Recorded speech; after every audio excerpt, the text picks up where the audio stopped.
नमस्कार, सत श्री अकाल दोस्तों। आज एक बहुत दिलचस्प कहानी लेकर मैं आया हूँ। ये दिलचस्प कहानी वैसे बेरोज़गारी के मार से लड़कियों के बीच ज़िंदगी ख़राब हो गई। ये दो सहेलियों के बीच कलकत्ता का कहानी है। कलकत्ता से दिल्ली, ये दोनों मल्टीनेशनल कंपनी में काम करती थी, जिनका नाम था रानी और दूसरे का नाम ज्योति सिन्हा। ये दोनों इतना करीबी था कि इन लोग का लंच बॉक्स भी साथ मिलकर खाया करते थे। कलकत्ता में जिस मल्टीनेशनल कंपनी में काम करती थी, वहाँ का सैलरी इन लोग को कम दिया जाता था। वही 30-40 हज़ार के समथिंग में दिया जाता था। कि एक दिन ये कैंटीन में आपस में लंच कर रही थी। लंच करने के दौरान ज्योति सिन्हा, उनकी जो सहेली है रानी का, उनको कॉल आता है, मैसेज आता है कि आपकी इंटरनेशनल कंपनी में आपका इंटरव्यू आया है। तो ये बात जब अपना सहेली रानी को बताता है तो बोलता है कि काश मुझे ये मिल जाता तो मैं हंसी खुशी जाके इंटरव्यू देता। तो ज्योति सिन्हा ने बोला कि चलो, अगर तुमको ये ज़रूरत है तो तुम जाके इंटरव्यू दे सकती हो, इसमें मुझे कोई एतराज़ नहीं है, मैं अपने घर वालों को मना लूँगी। तो वो जॉब रानी ने खुद चल गया दिल्ली इंटरव्यू देने। वह इंटरव्यू देने चली गई। जब इंटरव्यू के लाइन में वो लगी हुई थी तो बारी बारी से सबका इंटरव्यू का कॉल आ रहा था। जब ये लाइन में खड़ी हुई थी तो एक बूढ़ा बुजुर्ग आदमी, लगभग 40-45 साल का होगा, वो आके उसको चाय के लिए पूछती है, क्या मैडम, क्या आप चाय लोगी या कॉफ़ी? तो वो रानी को पहले से ही बहुत हेजिटेशन हो रहा था, डर होता कि इंटरव्यू में क्या पूछेगा नहीं पूछेगा, इसलिए उसे लग रहा था कि क्या होगा। तो उसने बोला कि बाबा, मुझे ऐसी कड़क चाय बना के लाइए ताकि मुझे टेंशन दूर हो जाए, आपको जो पसंद है वो बना के लाओ। तो बाबा ने उसे चाय बना के देता है, एकदम कड़क वाली चाय। वो चाय पीता है। कुछ देर के बाद वहीं पर वो टेबल पर, कुर्सी पर उसे नींद आ जाती है और इतना गहरी नींद में सो जाती है। उसकी जब 2 घंटा या 3 घंटे के बाद उसका जब नींद टूटता है, आंखें खुलती है, तब वह कोई बिस्तर पर पाती है और बिस्तर पर ऐसी अवस्था में मिलती है, नहीं उसके शरीर पर एक भी कपड़ा नहीं होता है। ऐसे स्थिति में वो अपने आप को पाकर बहुत हैरान और शर्मिंदगी महसूस करती है। लेकिन उसके बावजूद भी उसके शरीर में जान ताकत नहीं था। वो चाहती थी कि हम हाथ इधर करें, पैर हिलाएं, लेकिन वो हिला नहीं पाती थी। वही बेड पर एक और बुजुर्ग लोग बिना वस्त्र के नग्न अवस्था में उनके साथ दरिंदगी या संबंध बना रहे थे और चाह कर भी मना नहीं कर पा रहे थे, क्योंकि उसके अंदर वो चाय जो पिया हुआ था, वो चाय के अंदर नशीली दवाइयाँ दिया गया था, जिसके कारण से उसे शरीर का मांसपेशियों में ऐसा नशा लग गया कि वो काम ही नहीं कर पा रहा था। चाह के भी उनसे मना नहीं कर पा रहे थे। उन्होंने ज़बरदस्ती भी बोला कि आप मुझे कुछ खाने के लिए दीजिए, मुझे बहुत भूख लगी है, मैं कहाँ आ गया हूँ। तो उन लोगों ने उसे खाने के बदले मार दिया था, मारपीट करता था। उन्होंने बोला कि कम खाना नहीं दे सकते हो, कम से कम मुझे तन ढकने के लिए कपड़े तो दीजिए। फिर भी उन लोगों ने उसे नहीं दिया। उसके बदले बारी बारी से एक जाता तो दूसरा आता, एक जाता, बारी बारी से उनके साथ सोता। इस तरह से मैटर चलता गया। इस तरह से उसे बांध के रखते वही रूम में। कुछ दिनों के बाद वो जब वहाँ का हवा पानी लगा, वो देखा, अपने आप को पहचाना, तब पता चला कि वह किसी दिल्ली के कोठा में पहुँच चुकी है। वो नशे की दवाई जब वो खिलाकर वो सो गई थी तो वो किसी कोठे में आ गई थी। और वहाँ आके तो वो बहुत परेशान हुई। परेशानी के हालत में जब वो देखने लगी कि आखिर में हुआ तो हुआ क्या, मैं कैसे यहाँ पर आ गई, तो वह बहुत आश्चर्यचकित हुआ, रोने लगी, बिलखने लगी।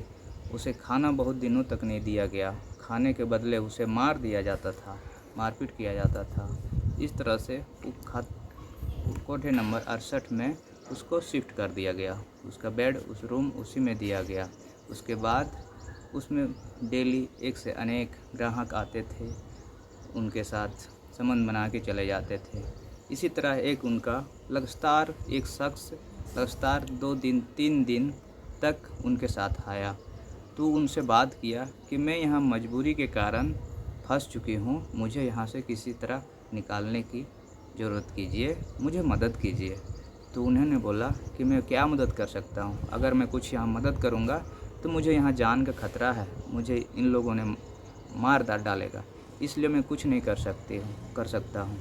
इसलिए उन लोगों ने बोला कि ठीक है, अगर नहीं कर सकते हो तो मेरे भाई के पास एक कॉल लगा दो, इसके लिए मैं आपको बहुत शुक्रिया अदा करूँगी। तो ठीक है, एक कॉल बात करता है और वो लड़की के भाई के पास बोलता है कि क्या रानी का आप भाई बोल रहे हो? तो उसके पास एक इकोनॉमिक कॉल आता है, बोलता है कि हेलो, बोलता है कि हाँ आप रानी का भाई बोल रहे हो? बोला हाँ मैं रानी का भाई बोल रहा हूँ, आपकी बहन रानी दिल्ली के कोठा नंबर 68 में ये पहुँच चुकी है, बहुत प्रॉब्लम मुसीबत में है, आके इसे बचा लो। उसके बाद बोलता है कि ठीक है, आप कौन हो, कहाँ से हो? बोलता मैं इतना जानकारी नहीं दे सकता, लेकिन तुम आके बचा लो।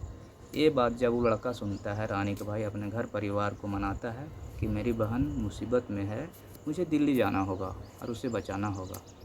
फिर घर वालों को मना के ये दिल्ली निकलता है। दिल्ली निकलने के बाद उस शख्स से मुलाकात करती है और दायरे से पता चलते उस शख्स भी कोलकाता के रहने वाले रहते हैं, यूपी के कोलकाता के रहने वाले होते हैं, वेस्ट बंगाल। तो वहाँ मुलाकात होती है। उसके बाद बोलता है कि कोठा नंबर 68 में तुम्हारी बहन बहुत मुसीबत में है, उसे तुम बचाने की कोशिश करो। वो लड़का कोठा नंबर 68 में जाता है और दिमाग लगाता है कि आखिर मैं जाऊंगा तो ये डायरेक्ट बोलूँगा कि नहीं मैं उसे बचाने आया हूँ, तो वहाँ जाल माल की मुझे जान से मार देने की उन लोग कोशिश करेंगे। इसलिए वो बोलता है, ग्राहक बन के जाता है कि ग्राहक मुझे एक किसी के साथ सोना है। तो जाता है और वहाँ का जो महिला कर्मचारी रहता है उससे बात करता है, बोलता है ठीक है, तुम्हें कौन लड़की पसंद है, उससे साथ तुम दिन बिता सकते हो। बोलता है कि बारी बारी से एक एक लड़की करके सबको दिखाता है। बोलता है इनमें से मुझे एक भी लड़की पसंद नहीं है। फिर जब वो रानी को लाता है तो बोलता है हाँ यही लड़की को मुझे पसंद है। और रानी अपना भाई को देख के कुछ बोलने की कोशिश करता है, तब तक उसका भाई उसे इशारे में बोल देता है कि कुछ मत बोलो, मैं तुम्हें यहाँ बचाने के लिए आया हूँ। उसके बाद बोलता है कि ये लड़की के साथ अगर जाओगे तो तुम्हें ज़्यादा पैसा अदा करने होंगे, ज़्यादा पैसा देना। बोला ठीक है, जितना पैसे चाहिए उतने ले लो, लेकिन मैं इसी के पास रहूँगा, इसी के साथ संबंध बनाऊँगा। उसके बाद रूम नंबर 68 में वो दोनों भाई बहन पहुँच जाते हैं और एक दूसरे को देख के बहुत रोते हैं, गले लग के बहुत रोते हैं, आपस में बात करते हैं। बोलता बहन तुम कैसे यहाँ आ गई, कैसे आ गई? तो सारी अपनी आप बीती बताती है कि मैं चाय पिला दिया नशे में, हम जिसके कारण से हमको कैसे यहाँ आ गया मुझे पता नहीं चला। उसके बाद फिर बोलता है ठीक है मैं आ गया हूँ, तुम टेंशन मत लो, मैं तुझे यहाँ से निकाल के ले जाऊँगा।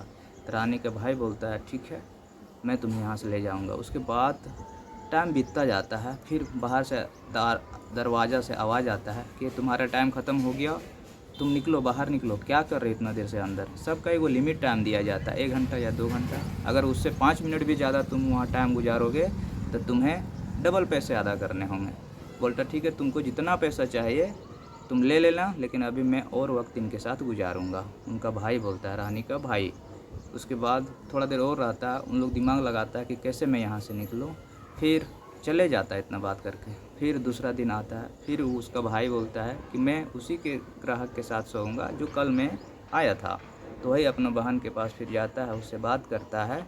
उसके बाद उनको सोचता है कि एक काम करो, यहाँ पर एगो ज्योति सिन्हा जो मेरी सहेली बताई थी उसी के इंटरव्यू पर आए हैं, लेकिन यह महिला है, महिला अध्यक्ष स्वाति जो दिल्ली महिला आयोग का महिपाल है, स्वाति महिपाल, उससे जाके वो बात करता है, वो मदद कर देगा। उसके बाद वहाँ पर जाता है तो महिपाल को, जब ज्योति महिपाल को पता चलता है टोटल, तो सब वो बोलता है पुलिस अधीक्षक से बात करके कि सर वहाँ पर एक लड़की फंसी हुई है, उसको हमको मदद करना है, उससे हमें बचाना है। वो बेरोजगारी के लिए इंटरव्यू नौकरी के लिए आया हुआ था, किसी कारण से वो फंस गई है, उसे हमें बचाना है, इसमें हमको आपकी मदद चाहिए। तो उन लोग आपस में बात करके एक डेट फिक्स किया जाता है।